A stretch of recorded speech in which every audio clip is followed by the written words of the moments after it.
Welcome to the Sportscast, April 4th, 2019. If you haven't yet, please subscribe on all our channels, YouTube, Facebook, Periscope, and iTunes. And if you're in iTunes, please subscribe, leave a rating and a review. It will help us out tremendously. The Alliance of American Football folded this week on Tuesday. The league that was showing promise, the alternative to the XFL, folded. And to talk to us a little bit about it is Justin Riley. Welcome back to the Sportscast.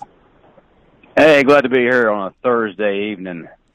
Well, Justin, of course, on Tuesday, not Charles Ebersol, actually, the majority stakeholder of the Alliance of American Football suspended operations. Can you tell us a little bit about that? Yeah, he's a complete idiot. No. Basically, the majority owner issued some pretty high demands from the NFL Players Association saying, hey, for us to continue being a developmental league, we need you to send players, come up with a deal that's going to issue us young players to develop for you, and then we're going to also need you to put together an insurance plan to protect them.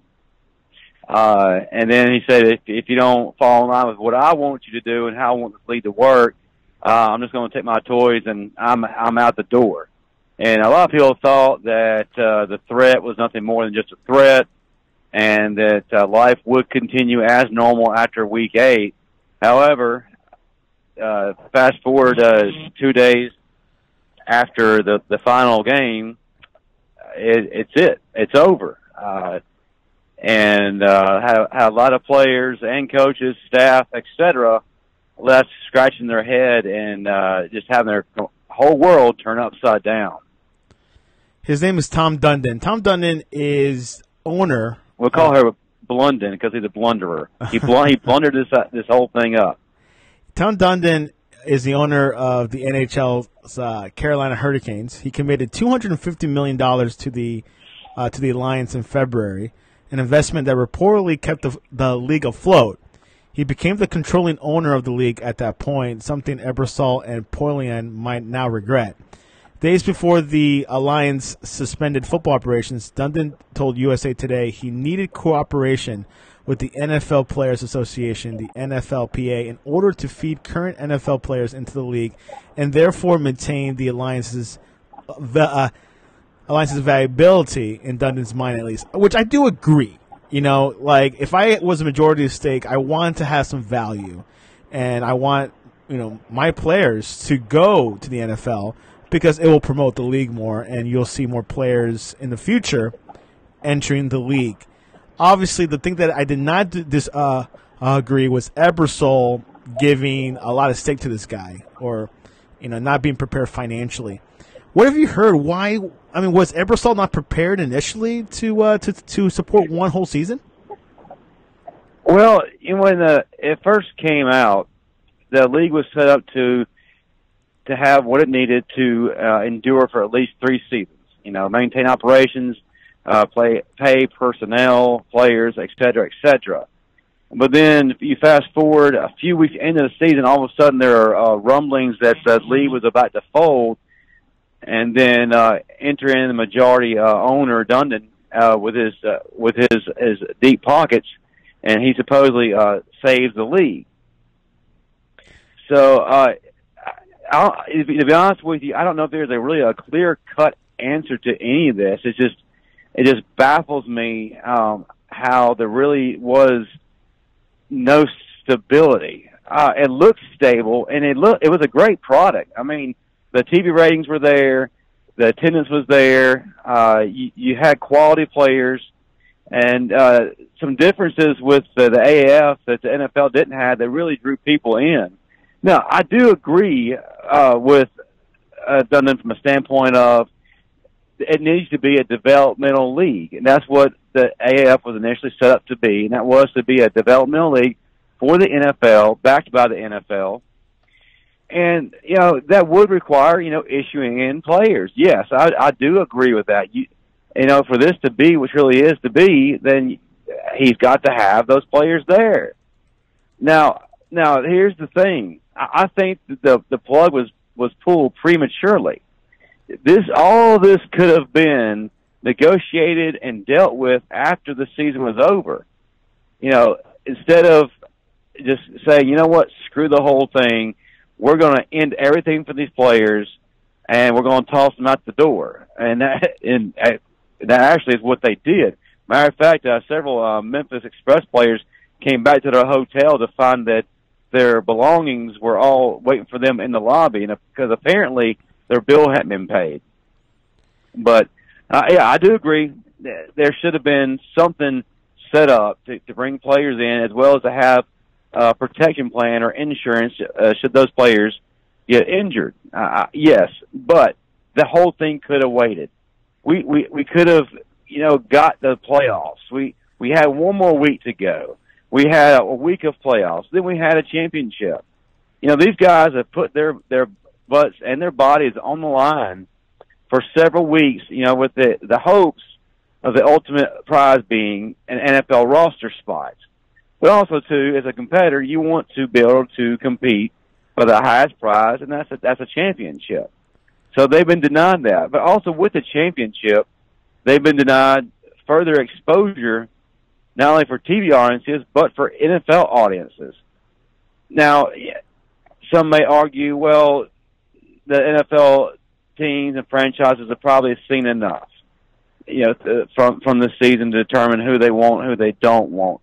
You know what? I don't think it should be determined that way. I think these guys should have been allowed to finish out the season, and then then the powers that be should have met in a boardroom and come up with something. Something that I really was encouraged today. I know that the Lions had a bad week, but I think this might lighten up the week a little bit for them. Was cornerback Keith Reaser from Orlando was signed by the Chiefs today. I think that showed promise that the Lions did something this year. Well, they definitely did a lot. Keith was definitely one of the better players in the league, one of the top corners, along with Jamar Summers of the Birmingham Iron. And there's no surprise there that he was signed by the Chiefs. And there are a lot of quality players in the league that I'm sure they're going to be following in his footsteps pretty quickly. So just be on the lookout for that. And what's been great is a lot of these players that some had written off, like say a Trent Richardson, were able to use this stage to show the NFL world that they're not used up, that their chances are still valid, and they still add great value and can add great value to an NFL roster. This leaves us another person. Go ahead. I would say another person that really impressed me, and I'm surprised he hasn't been nabbed just yet. That was Carter Schultz, defensive end for the Stallions. Led the league in sacks the entire year, led the league in quarterback pressures, and was just a disruptive, unblockable force the entire season. And I'm sure that pretty soon we're going to see him fill a spot. What do you expect from Trent Richardson? Have you heard anything on his end that he will sign with the team? What have you heard? I haven't heard anything yet. Still trying to follow all the websites and news sites, as well as his social media. Nothing just yet. Everything is relatively quiet at this point. Something that we have to look forward to is the XFL. Will the XFL? What would they do different? What will they learn from what the Lions did? Of course, XFL has more experience because they had a season, but it's been 20 years. What could the XFL take from this to be a successful league next year? Well, I think that it's going to be completely different because Vince McMahon is not going to be dependent upon whatever decisions the NFL make. He's going to be his own separate entity. If the NFL wants to get on board, I'm sure he'll welcome it, but he's not going to be codependent upon them. And I think that he is bound and determined to make his league successful. And because of that, I think he has a better chance of survival than the AF. And he certainly has the backing, the financial backing to endure. And he definitely has learned from from his many mistakes with the first product that we got early in the 90s. Yes, the XFL is slated to start in 2020. They're expected to have. I'm trying to see how many teams they're going to have. I don't think they're going to have 8 teams, but they're going to have a lot of teams next year. And of course, Vince McMahon. What I've heard, they need to strike the right TV deal. Obviously, the Alliance had a good TV deal. They had the NFL Network, CBS, and TNT, so they were on primetime.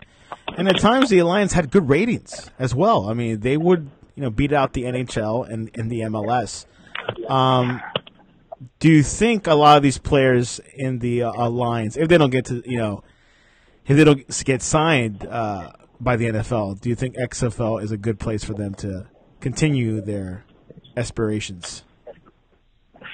Without question, and if a lot of the key players from the AAF don't find a team, look for Vince McMahon to go after them pretty quickly. I can pretty much guarantee you that he will probably pursue Johnny Manziel heavily if the NFL teams don't come a-courting.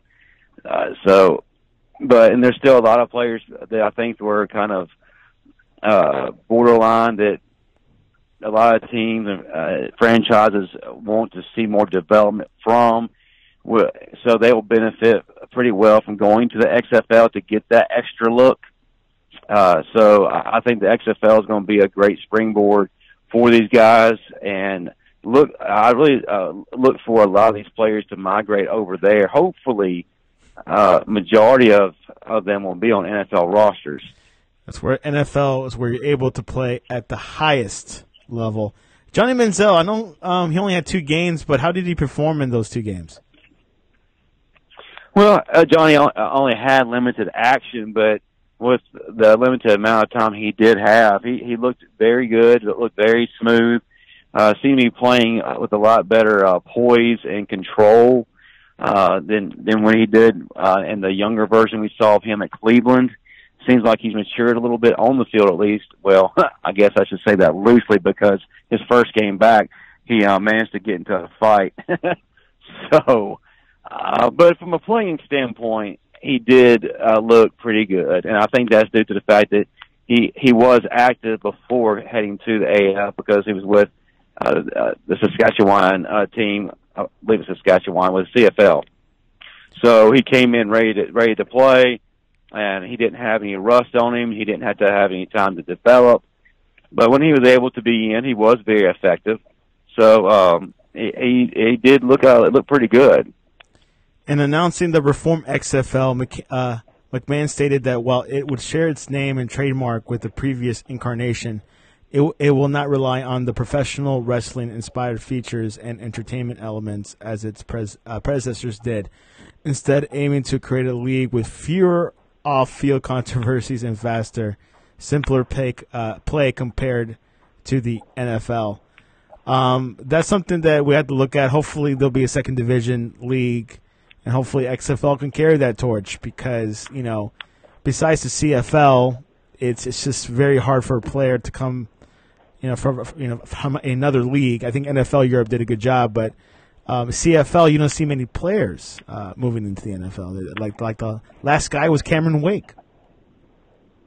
Yeah, I mean the transition from CFL to NFL has just been so difficult. And to be quite honestly, I don't know if NFL scouts are really focusing on the CFL to try to get players. And I think having something here locally, by locally I mean within the U.S., it will cause NFL scouts to see it more. It's going to be a lot more visible, and these teams may or may not be affiliated with NFL franchises like the AAF.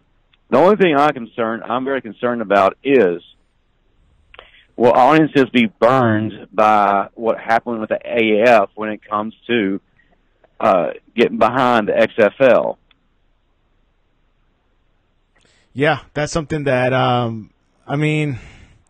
it'll be a year from now, and I think people will probably die down from that whole situation with the Alliance. I think XFL is a whole different dynamic, whole different ride. I think it'll be more.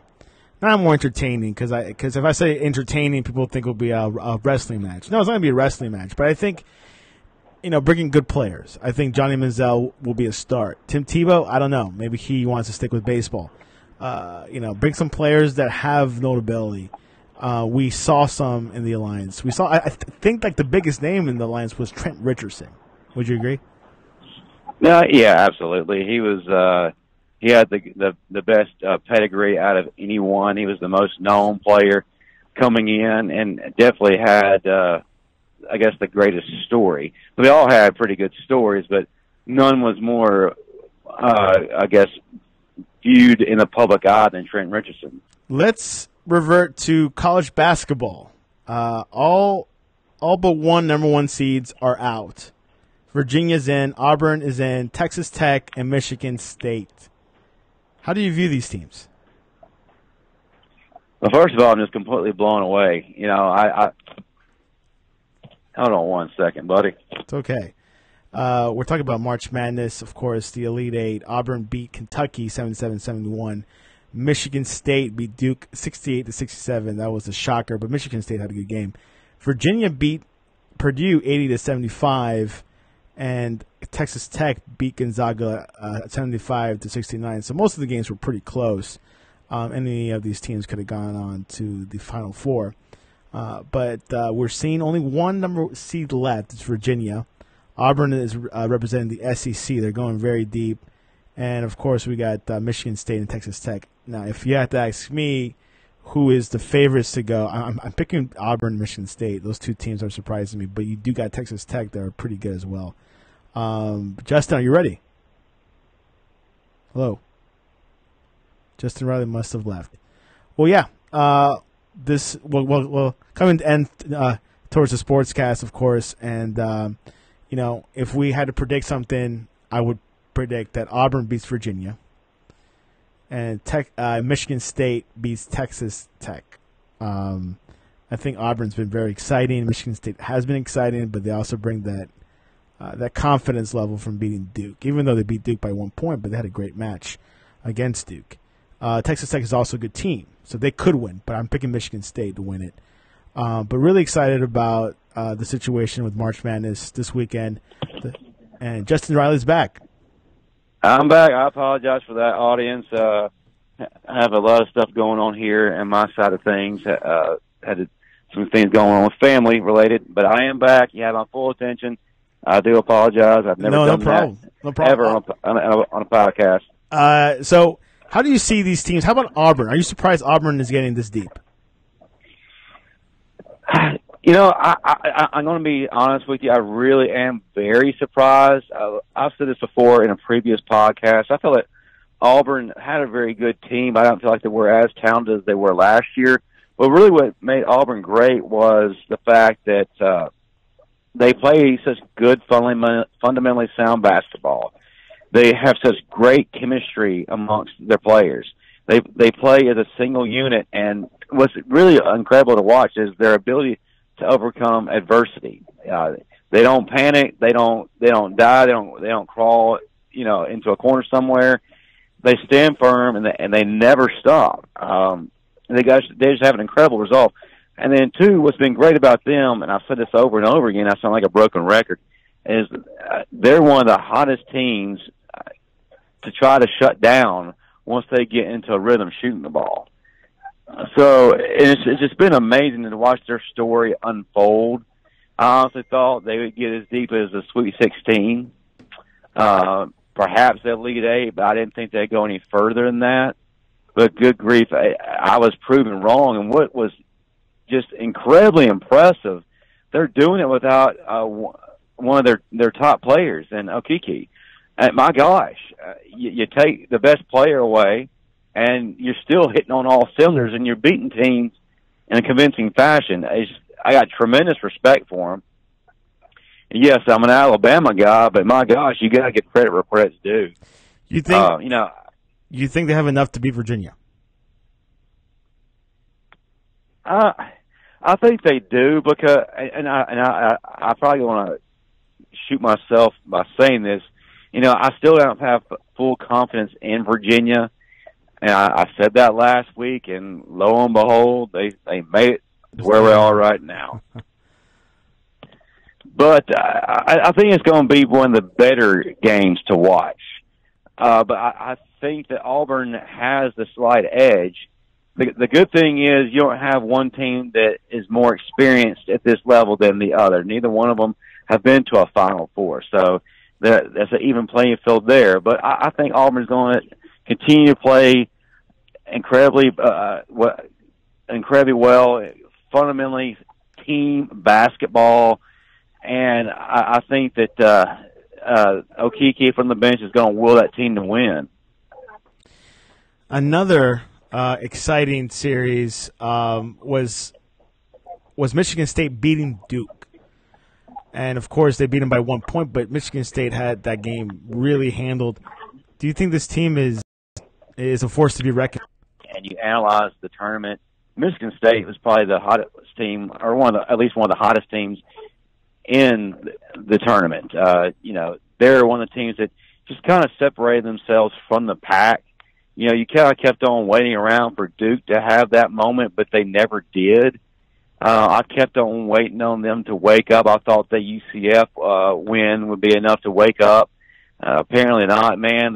It's like they were just living on the hopes that luck was going to help them prevail at every level, and it didn't. And luck ran out. But Michigan State had control, and despite the efforts of Zion, it wasn't enough, and it wasn't enough to move Duke to the next round. So I'm not surprised that Michigan State won, and I honestly expected it, even though it would completely destroy my chances in our league there. But I mean, you can't sit there and watch these games and say that Michigan State was not the better team, because Duke was not the Duke that we were expecting. And do you think Michigan State can beat Texas Tech? I really do. I think Michigan State is the better team, and they are more experienced. Michigan State's been to Final Four. Michigan State has won national titles, and having experienced that, it gives a team a decided edge over its opponent, who has never, quite frankly, been talent level ever. I mean, I could be wrong. I'm sure sports enthusiasts have done a lot more research than I have, may disagree with me, but Texas Tech has not been this level, even though they've played some tremendous basketball. They have done some things that nobody expected, and they're very deserving of being where they are. But I think the party comes to an end, and Michigan State gets it done.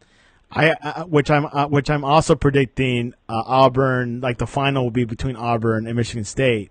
So I'm guessing we're not the only ones predicting that. I think a lot of people will probably agree with you too. That a lot of people really like Auburn, and they definitely like Michigan State, and I'm not going to disagree with them. Yeah, I mean, obviously, I haven't seen Texas Tech. I've heard good things about Texas Tech, but I really think there's a lot of momentum on both sides of the coin. But yeah, that is this Saturday at 6:09 p.m. Eastern, and then the later game will be 8:49. That's the Texas Tech versus Michigan State. Really excited about this March Madness so far. Are you excited? I mean, this is a little bit different March Madness. It feels like there's a lot of more underdog involvement. Well, I don't know. This tournament has a different feel because you didn't have the quote Cinderella teams make noise this year. It's like all the teams that really were expected to do well did well. I mean, you had a few upsets here and there, but nothing that was just catastrophic to brackets. For the majority of the tournament, people who had brackets filled out did fairly well up until, I guess, this point. So, now it was surprising to see Duke flounder.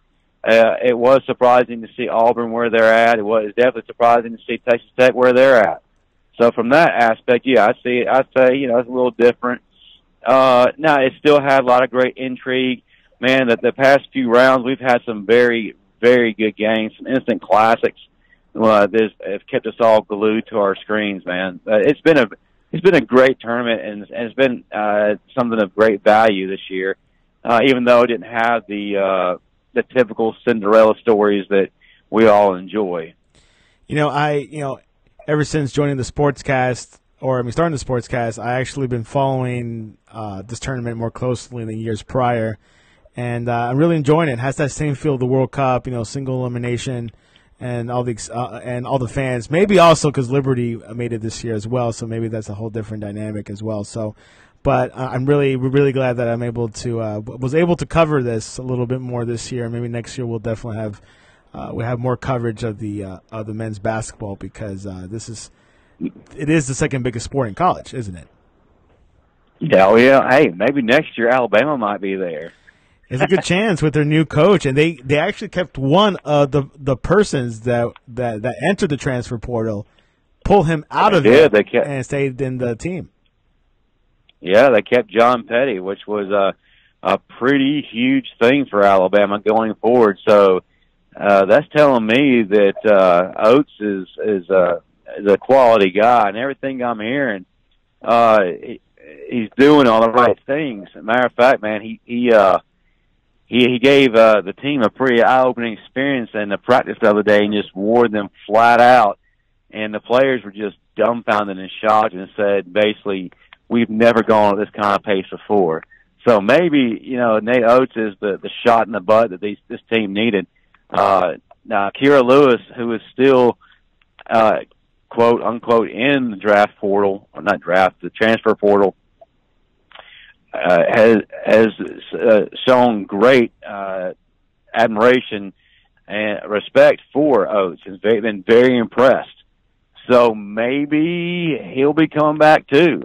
He's the only other one that's been somewhat vocal since this whole thing came about. I hadn't heard from other players, but adding Kira Lewis would be a very monumental thing for Alabama going into next season. Exactly. Alabama basketball, it feels like there's some promise there. I'm not sure why this year. Maybe they're listening to the Sportscast and really hearing the fans saying, hey, Alabama basketball should be good. I mean, Alabama should be good in basketball, just like Auburn. Auburn is doing great in both sports. Well, that's another thing, man. When it comes to Alabama and Auburn, if one's doing well in the sport and the other isn't, man, it starts a wildfire like you would not believe, and they are not about to have their rival outdo them. So, I mean, there was rumblings from Alabama fans already, but having Auburn get to the pinnacle of the sport, and they're sitting at home and after being ousted first round in the NIT, yeah, they're pretty fired up, and the time is now, and they're ready to start being relevant again. I'm ready as an Alabama fan to start being relevant again. Are you a Quentin Tarantino fan? At times. What is your favorite? There's a few movies. Okay. Well, this is the random question of the day. What is your favorite Quentin Tarantino's? What's your favorite film from Quentin Tarantino? Reservoir Dogs, Jackie Brown, The Hateful Eight, or Death Proof? None of those, actually. Really? If you had to choose one. I guess you could say neither. My favorite Tarantino film was Django Unchained. Okay. You leave it there. Yeah, I think, I mean, I think he does some good things, but the guy's just too weird and too out there for me at times.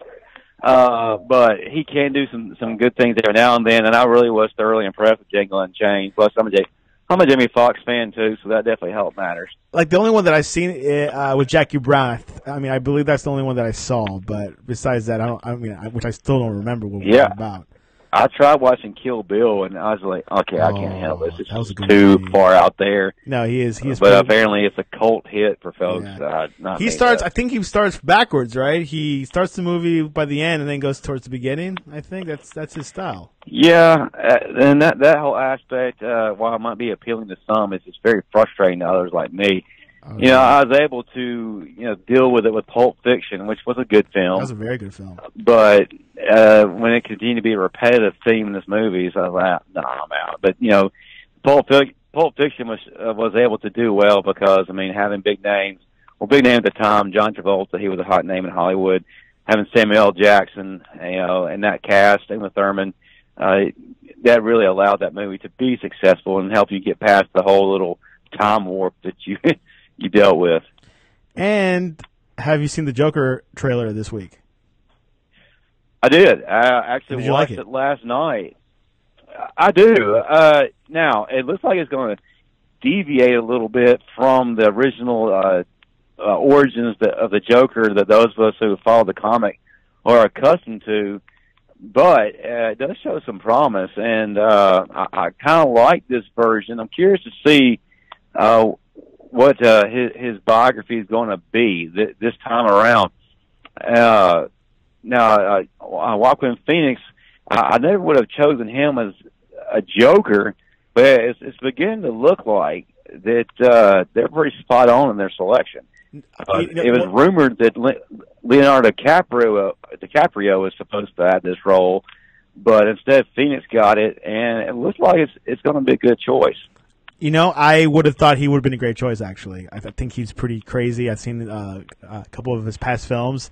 Obviously, I'm not sure if he hesitated to take on this role because this role has become pretty controversial in the past, and even former actors don't recommend it to anyone. But I'm really looking forward to it. I'm wondering if Batman will make an appearance. From what I've read, I think it's going to be solely focused on the Joker, but I think that there's going to be a cameo of Batman, but just not an all-out, Christian Bale. It's not going well, you're not going to have Christian Bale. And you're also not going to have, what's Ben his Affleck. name? He played in the last one. Ben Affleck, sorry. Just lost my train of thought. I don't consider him you're a gonna Batman, have to be Batman. honest. I think he was just a side job guy. I think he did well as Batman. I liked him. You would say that. But you're the guy who liked Utah Jazz. Rooting for the Utah Jazz against Michael Jordan back in the Bulls. I sure did, man. I love Karl Malone, man, and he deserved a championship. Well, he's born in the wrong time. But anyway, yes, the Batman is going to be shown, but it's not going to be a lot of gratuitous Batman appearances in the movie. I think it's going to be safe for another sequel, if you will. So you'll see him, but you're not going to get a heavy dose of it. Yeah, Joker, the movie comes out this October. Looking forward to it. I honestly won't be surprised. I'm too scared to go in and watch it, but, if I could take Heath Ledger as a Joker, I could take Joaquin Phoenix. But this is like the whole 2 hours. This is not just parts. Yeah, it's completely all Joker, and it's not the cookie cutter version that a lot of us grew up on in the comics. This is a more modern, twisted, which he kind of looks like Heath Ledger version. A lot. I mean, they kind of took a lot of it. To a degree, he does take on a lot of the characteristics. So Heath Ledger just topped that character Joker really well. I mean, even though I'm kind of sad he died. He completely he revolutionized the character. But the thing is, though, people need to be careful about this. They do not need to go into this movie comparing him to Ledger's Joker. You need to look at them as separate entities, or else, a lot of people are going to be disappointed. Justin Riley, how can people reach you? All right. Well, you know what? I'm on our Twitter account and our Instagram account a lot. That's the Sportscast 1.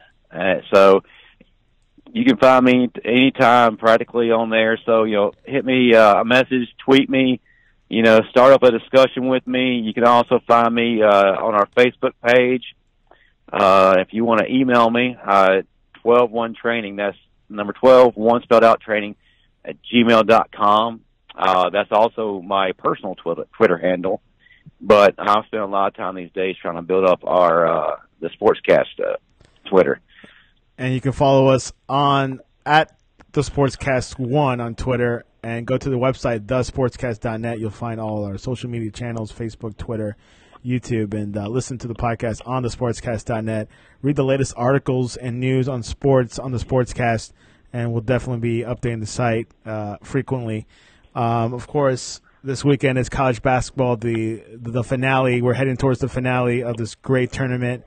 And, of course, after that is the NBA playoffs. No LeBron this time. Justin Riley, once again, I thank you for coming on to the Sportscast. Glad to be here. Thank you. And also, audience, be checking our website because I will be publishing an article about NFL draft hopeful Derek Gore. If you're not very familiar with him, get ready to be familiar with him. An incredible story. And we dropping that next week. I wanted to wait to after the focus was on the NCAA tournament, and then that way we're able to get more of the NFL draft focus as we approach it very quickly. Exclusive on the Sportscast, and we'll have more guests, actually, stuff that no one really covers, not even ESPN does. Potentially another league in North America, but we'll talk about that in the future. Justin, thanks for coming on. Glad to be here, man. Thank you.